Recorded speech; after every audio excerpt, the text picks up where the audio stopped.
So what's Ambisonics and how does it work?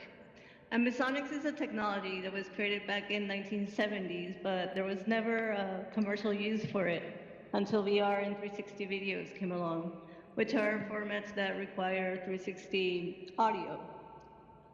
The basic approach of ambisonics is to treat an audio scene as a full 360-degree sphere of sound coming from different directions around a center point,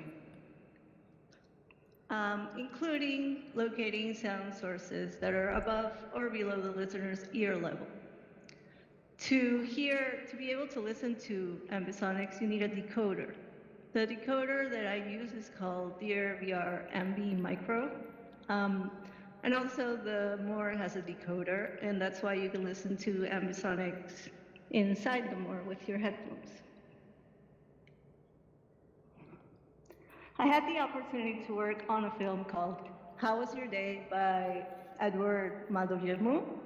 It's a 360 sci-fi short which required 360 sound, so we were asked to remake the sound for the Moore. And I also had been wanting to work with ambisonics for a while. And it was a great way to learn ambisonics and to really know what immersive storytelling was.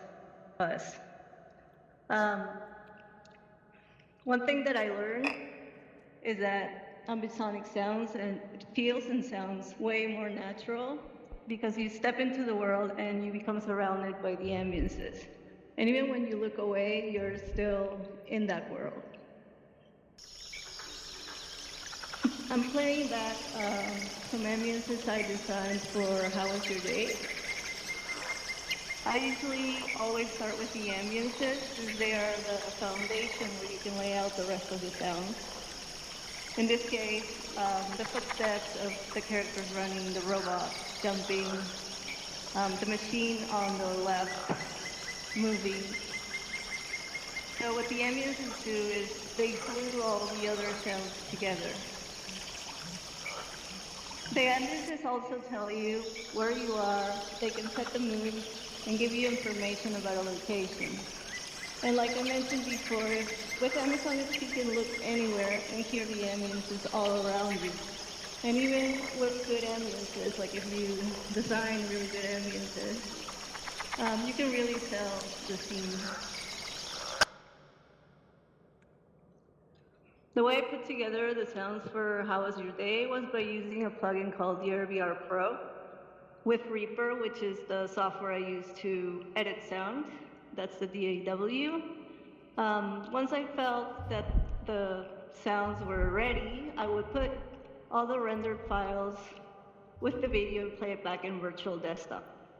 I needed to reference in VR and not in a flat screen because I couldn't tell the distances of the objects moving in a flat screen.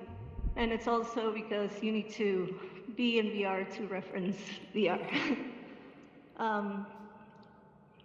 So after doing some research, I found that this setup would be ideal if you need to follow visual cues when you're mixing. If you're wondering what mixing is, it's basically when you're moving the sounds around according to what you see in the picture and balancing these sounds together so that they make sense in the story. This setup is different from what I did because I didn't have that center plugin called Spatial Connect. What Spatial Connect does is it connects your headset to your editing software, and you would need to have additionally DRVR Pro and DRVR Micro to be able to listen to binaural, to the ambisonic files in binaural, and to be able to pan the objects in 360. So let's watch the crash scene together.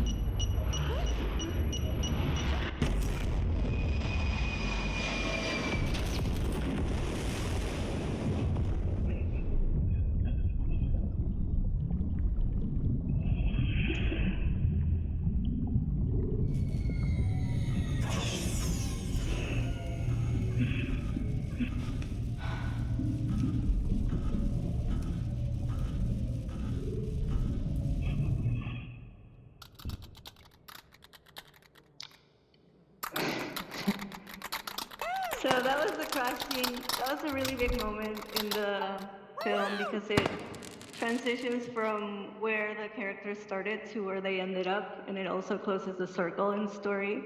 And it was super fun to work on because I didn't have to follow any visual cues. When you see the crash, it's just a black screen. So I got to play around with the plugin that you're seeing. This is the plugin that I was talking to you about. It's called DRVR Pro. And what I basically did was I took the sounds of the crash and moved them around that head. I did this various times and recorded the results, and the one that I liked and the one that makes sense with the story is the one that you heard.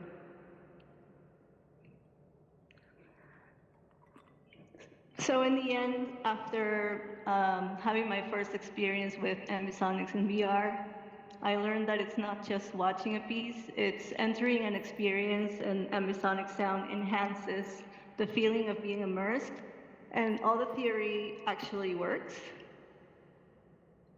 And what Em and I wanted you to take from this talk is that when you're working with sound for VR, you can use any of these techniques as a starting point, but there's a lot of room for experimentation. So think about what you can add to the space and go from there. Thank you for listening.